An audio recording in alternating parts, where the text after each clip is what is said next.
Fala galera, tudo bem? Eu me chamo Larissa Garbiati, seja bem-vindo ao meu canal. Primeira vez que está por aqui, bem-vindo. Você também está sempre por aqui já inscrito? Ok, se não, se inscreva, deixe seu joinha e a gente vai conversando aqui nos comentários. Polêmica! Se você já me conhece, sabe que eu gosto muito de assuntos polêmicos e eu gosto muito também de poder responder questões que vocês me mandam. Se você não me segue no Instagram, faça isso e por lá, pelo menos uma vez por semana, eu abro uma caixinha de perguntas e não foi nenhuma nem duas, mas várias vezes que me perguntaram: Ei Lari, casamento de católico evangélico pode?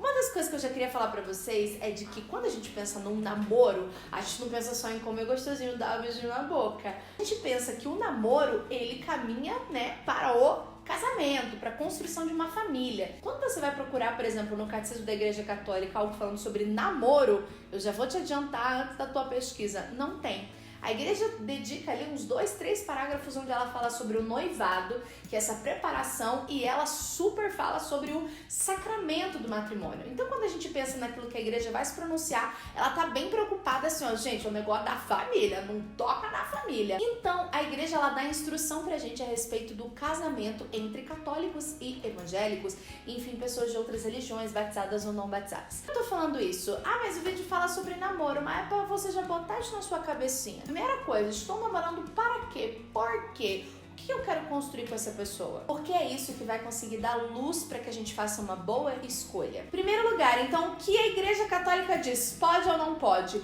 Pode. Porém, contudo, todavia, a Igreja traz algumas recomendações. Antes do Concílio Vaticano II, nós tivemos alguns pronunciamentos de alguns papas a respeito de casamentos que eles chamam de casamentos mistos, que é falando justamente sobre pode, mas que traz esse vezinho do porquê. E, em geral, do porquê não é recomendado. Papa Leão XIII, por exemplo, vai dizer de que dificilmente você pode esperar, com outras palavras, é claro, concórdia de um casal, dentro do matrimônio, sendo que ele já tem uma discordância tão grande em relação à religião. Depois, com o passar do tempo, quando a gente vai ler a respeito disso no catecismo, ele vai dizer claramente, logo ali no comecinho do parágrafo, de que não é uma coisa que é impossível, mas galera, vocês vão enfrentar algumas dificuldades. Como, por exemplo, vocês vão ser impedidos de ter a participação comum em coisas sagradas, como, por exemplo, eu sou católica, eu vou comungar Jesus, eu vou à Santa Missa, eu vou ter a minha devoção à Virgem Maria, eu vou ter, sei lá, uma devoção e fazer uma novena, poder fazer com meu marido uma novena dedicada a Santa Terezinha. Se ele é protestante, isso não vai acontecer. E da mesma forma, se você é protestante, a sua esposa não vai poder participar e comungar das mesmas coisas na fé. Então isso dentro do casamento pode ser uma dificuldade. Segundo, isso pode criar perigo para a religião do cônjuge. Porque, claro, se você tá ali, gente, você divide tudo com a pessoa, você é um ali com a pessoa. Qual é o risco? Para mim é óbvio que é grande, de você acabar deixando a sua religião para seguir a religião do outro. Terceiro e muito importante, isso pode impedir claramente a boa educação dos filhos. E, gente, eu ainda não tenho filhos, mas já tem umas coisas que às vezes eu penso de um jeito, o Flávio pensa do outro, que eu falo assim, eita Jesus, até lá, bota a gente em concórdia. Como é que a gente pode pensar na educação dos filhos dentro da moral católica, que a gente promete ali diante do altar, de que a gente vai criar eles ali na moral católica, a gente tendo essas dificuldades de questionamentos, mas por que você vai falar pro filho de, sei lá, por exemplo, pensa num dogma da igreja de que Maria é mãe de Deus, Maria é mãe de Jesus, e aí, o que você vai falar? Você vai ficar de boa com o teu marido e vai falar escondido aquilo pro seu filho, e aí depois na hora que vai colocar na catequese.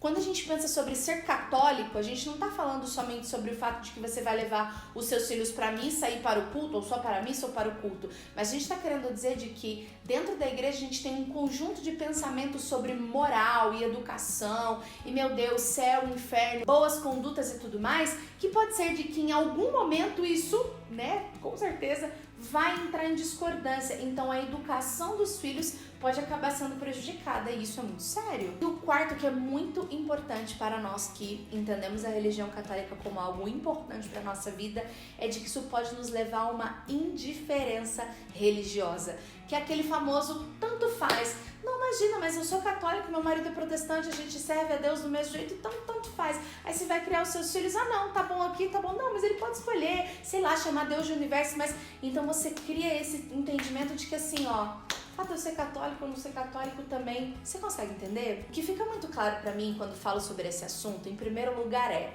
Qual é a convicção que você tem a respeito da sua fé católica? Aqui eu não tô falando sobre o fato de se você acredita em Deus ou não, se você acha que a igreja católica é chata ou é legal e faz isso, mas assim, ó, eu enquanto penso, Larissa, eu sou católica, eu tenho convicção a respeito da minha fé e eu conheço, pelo menos tenho interesse de conhecer mais a respeito daquilo que ela me orienta.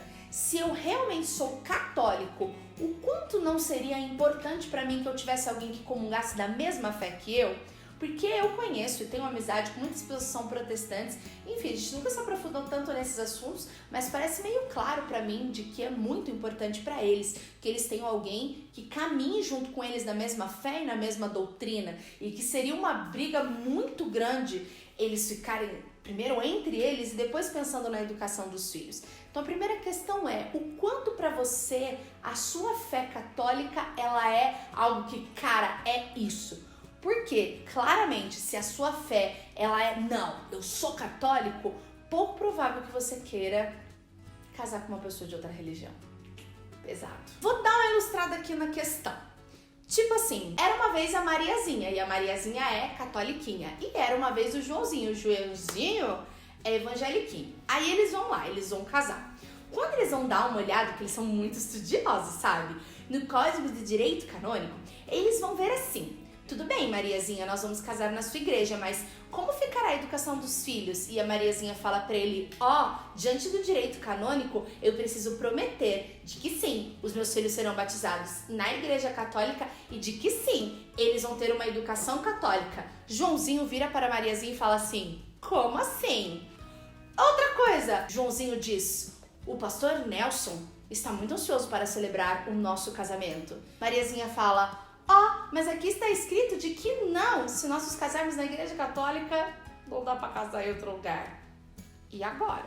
A gente já começa a imaginar os conflitos do tempo do noivado, do namoro e várias questões assim, que a gente fica pensando que a gente poderia estar livre. Quando a gente fala também sobre essa questão da indiferença religiosa, a gente está tomando cuidado também com os nossos filhos. Porque você fica imaginando de que primeiro aconteceu de que o seu marido, que é protestante, e de novo, eu acho muito difícil alguém que tenha a sua fé muito esclarecida dentro do protestantismo, por exemplo, de que ela aceite que os seus filhos sejam criados na igreja católica, por uma questão de que se cada um é coerente com a sua fé, ele vai prezar por aquilo que ele acredita e ele escolheu viver. Então, se ele escolheu viver o melhor, ele vai querer que o melhor seja passado para os seus filhos. A questão da criação dos filhos é de que os seus próprios filhos, claramente tendo um pai e uma mãe de religiões diferentes, eles podem crescer com esse pensamento de que tal é bom e o outro é bom. E a questão aqui não é sobre o que é bom ou o que não é bom, não é esse o intuito do vídeo, mas é de que, como a igreja católica fala, é possível? Pode ser que seja. E é muito bonito quando o catecismo fala assim: mas vocês precisam estar avisados de que vai haver uma tensão entre o casal. Mamãe, o purgatório existe? Aí você fala sim. Ela fala: mas o papai falou que não. Uma das coisas que precisam ficar claras, eu falei já no vídeo, que é sobre o quanto você tem convicção da sua fé, é também o que você está disposto a abrir mão ou não por aquilo que você acredita. Se você percebe que de alguma forma, não, mas eu tô dentro desse namoro e tudo mais, aqui a gente tá falando pra quem ainda tá nesse período de escolha, e é uma outra questão, se você já é casado com alguém assim, inclusive se você quiser deixar aqui nos comentários sobre como é, ou se você namora e como que é esse relacionamento e tudo mais, como é isso na sua vida. Mas a grande questão é, para você que tá solteiro ou que tá dentro de um namoro, se você tem que abrir mão do seu namoro para viver a sua fé, você faria isso? Ou você não faria isso? Isso pode ser um sinal de que você mais ama o seu bonito ou a sua bonita do que quer viver realmente a sua fé católica. Complicado. Todas as vezes que a gente for falar sobre algum assunto aqui dentro do canal, sobre o pode ou não pode, muito mais do que eu te trazer uma resposta pronta, eu quero poder sempre falar aquilo que a igreja diz. Então que fique claro, não é sobre pode ou não pode, mas a igreja, como nossa mãe, nos orienta sobre as grandes possibilidades que nós vamos ter de conflitos, então de que isso não seria o ideal. No mais, vamos buscar cada dia mais a respeito da nossa fé. Se você colocar no Google isso, se você der uma pesquisada, você vai achar mais sobre o assunto. Você pode inclusive ir lá direitinho no parágrafo, vou deixar o link aqui para vocês, do que o direito canônico da igreja diz sobre o assunto, e você ficar cada vez mais informado e tudo mais. Amém? Estamos juntos nessa luta, vamos lá, namorar é bom, Deus é mais, sou católica, glória a Deus. Um beijo e até a próxima.